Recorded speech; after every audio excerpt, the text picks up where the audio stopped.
Everyone, कैसे हैं आप लोग? कैसे चल रही है आपकी पढ़ाई? आई होप आप सब अच्छे होंगे, आपकी पढ़ाई बहुत अच्छी चल रही होगी।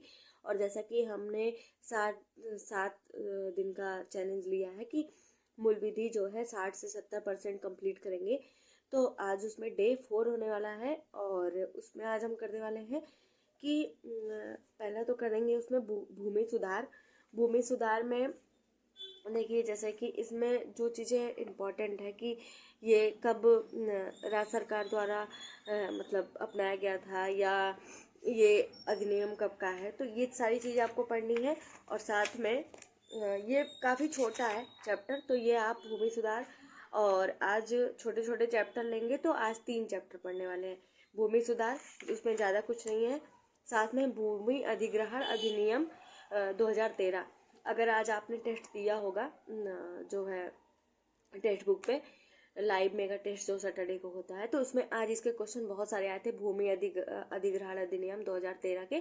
तो इसे आज हम कंप्लीट करने वाले हैं। इसमें कुल अध्याय 13 है और धाराएं 114 है, अनुसूचियां 4 है, और ये लागू 1 जनवरी 2014 को हुआ था। तो इसमें भी जो चीज़ें हमें इम्पोर्टेंट है वो चीज़ें हमें पढ़ना है। जैसे आर्टिकल 1 और 2 मैंने बताया, सब में लगभग कॉमन है। तो ऐसे मतलब 3, जो इसमें 3 है उसमें काफ़ी इम्पोर्टेंट है। 3 का DGIKMT और इवन ZE तक है इसमें, तो वो भी बहुत ज़्यादा इम्पोर्टेंट है, पूछा गया आई थिंक। और इसमें से जो भी आपको छाट के मिलेगा वो तो पढ़ना ही है। साथ में मैं आपको बता रही हूँ जो, वो आप ज़रूर देखा करिए, क्योंकि मैं जहाँ से भी पढ़ रही हूँ ये चीज़ें बहुत छाट के और अच्छी चीज़ें दी गई हैं जहाँ से क्वेश्चन बनते हैं। तो आपको 3 का मैंने बताया जो, फिर आपको 11 और 12, 16, 17, 19, 23, 25, 26, 27, 38, 41, 50, 51, 52 एंड 54, 74, 84, 85।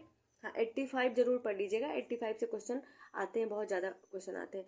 और 88, 89, 109, 110, इतना इतना जो पढ़ लेगा इसमें से क्वेश्चन जरूर आपका फंसेगा। तो ये इंपॉर्टेंट आर्टिकल जो मैं आपको रोज़ बताती हूँ कि इसमें से ये चीज़ें इंपॉर्टेंट है, उससे आप ज़रूर देखा करिए, उससे ज़रूर पढ़ा करिए। अगर आप जो बुक से पढ़ रहे हैं अगर उसमें नहीं है, तो आप यूट्यूब से देख के या कहीं से भी निकाल करके तो उसे लिख लिया करिए, रफली नोट डाउन। मैंने बताया कि रफली नोट डाउन कैसे करना है। साथ में हमको आज जो चैप्टर 3 पढ़ना है वो है वन्य जीव संरक्षण अधिनियम 1972।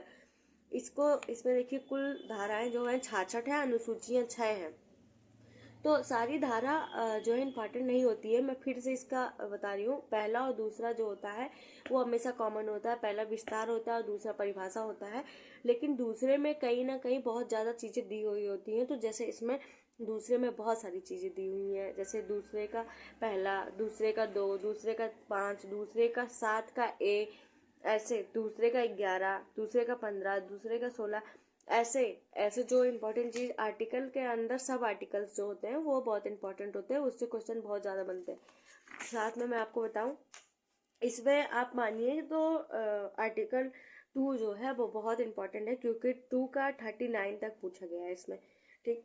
फिर 3 उतना इम्पोर्टेंट नहीं है, और 4, उसके बाद 5 का A देख लीजिएगा, और 9 देख लीजिएगा, 11 देख लीजिएगा, 12 देख लीजिएगा, 17 का A, 17B, 17C, 17D, 17B important है इसमें, 18, नेक्स्ट 27, 28, 33 इम्पोर्टेंट है, और 38 काफ़ी इम्पोर्टेंट है।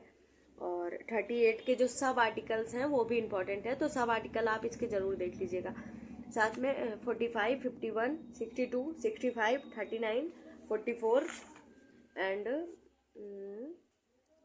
हाँ, इसकी जो अनुसूचियां हैं उससे क्वेश्चन बनते हैं। तो जैसे अनुसूची 1 में जो लुप्त प्रजातियां हैं उसके बारे में बात की गई है, अनुसूची 2 से पूछी जाती है, अनुसूची 4 से पूछा जाता है क्वेश्चन, इसमें अनुसूची 6 से क्वेश्चन पूछा जाता है। तो जो इसमें अनुसूचियां हैं उसको आप जरूर देखिएगा। और ऐसे करके हमारा जो है इस हफ्ते में तो हम 60 से 70% चीज़ें ख़त्म कर देंगे। और देखिए, अगर अगर आपका कंप्लीट नहीं हो पा रहा है मेरे साथ तो कमेंट करिएगा। मैं बताऊंगी कि तरीका क्या होता है याद करने का, या आप इसको लंबे समय तक कैसे याद कर सकते हैं। मैं आपको ज़रूर बताऊंगी जिस हिसाब से मैं करती हूँ। बाकी और कोई क्वेरी होगी तो ज़रूर पूछ लिएगा। मिलते हैं नेक्स्ट वीडियो में। बाय।